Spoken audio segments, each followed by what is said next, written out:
প্রধান উপদেষ্টা ডক্টর মোহাম্মদ ইউনূসের কাছে দেশের সার্বিক অর্থনীতির হালচালের প্রতিবেদন জমা দিতে প্রধান উপদেষ্টার কার্যালয়ে প্রবেশ করেছে শ্বেতপত্র প্রণয়ন কমিটি। সেখানকার সবশেষ পরিস্থিতি জানতে এই মুহূর্তে আমাদের সঙ্গে যুক্ত হচ্ছেন সহকর্মী হাসিব বিল্লাহ। চলে যাচ্ছি তার কাছে। হাসিব, প্রধান উপদেষ্টার কাছে এই যে শ্বেতপত্র প্রণয়ন কমিটির যাওয়ার কথা রয়েছে, এ বিষয়ে বিস্তারিত কি তথ্য আপনার কাছে আছে আমাদেরকে জানাবেন।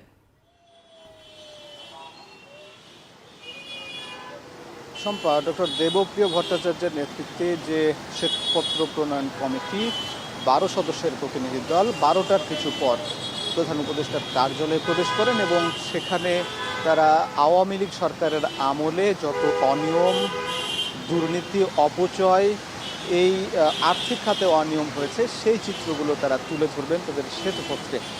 এই শ্বেতপত্রে এবং যে অনিয়ম হয়েছে এবং দেশের যে বর্তমান পরিস্থিতি অর্থনৈতিক খাতে এবং সেটির যে নাজুক পরিস্থিতি সেটি থেকে উত্তরণের উপায় তারা বাতলে দেবেন। আমরা জানিয়ে রাখি যে বিগত আওয়ামী লীগ সরকারের 15 বছরে প্রায় 7,20,000 কোটি টাকার এডিবি অর্থাৎ উন্নয়ন প্রকল্প বাস্তবায়ন করেছে, যেখানে প্রায় 30 থেকে 40% অর্থনৈতিক খাতে দুর্নীতি হয়েছে বলে জানা যাচ্ছে এবং সেখানে প্রায় জানা যাচ্ছে যে 14 থেকে 24 বিলিয়ন ডলার অর্থাৎ 1,60,00,000 থেকে 2,80,000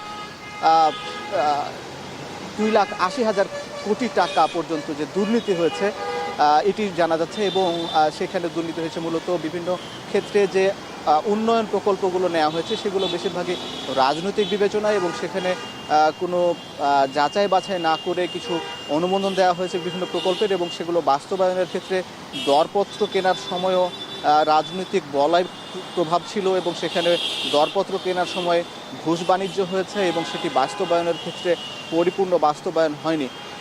এই বিষয়গুলো আমরা বিভিন্ন গণমাধ্যমে এর আগেও আমরা দেখে এসেছি এবং এই কমিটিও সেটি বলছে এবং সেখানে বলছে যে তারা প্রায় 30 থেকে 40% অনিয়ম হয়েছে এবং এটি লুটপাট হয়েছে এবং দেশের বাইরে পাচার হয়েছে।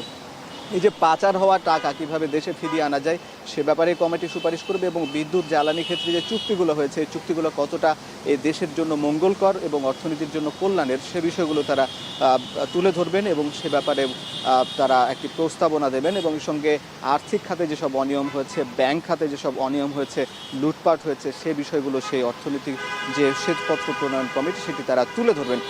এবং এটি বলছেন যে দেবপ্রিয় ভট্টাচার্য এর আগেও বলেছেন যে এটি দুর্নীতি বন্ধ করতে তারা যেসব কিছু পরামর্শ দেবেন এবং সেটি বাংলাদেশের অর্থনীতির জন্য ভবিষ্যতে সহায়ক ভূমিকা হবে এবং সেটি হয়তো আজকে বা আগামীকালকে সংবাদ বিজ্ঞপ্তির মাধ্যমে আমরা সেটি বিস্তারিত জানতে পারবো। এই ছিল সবশেষ খবর।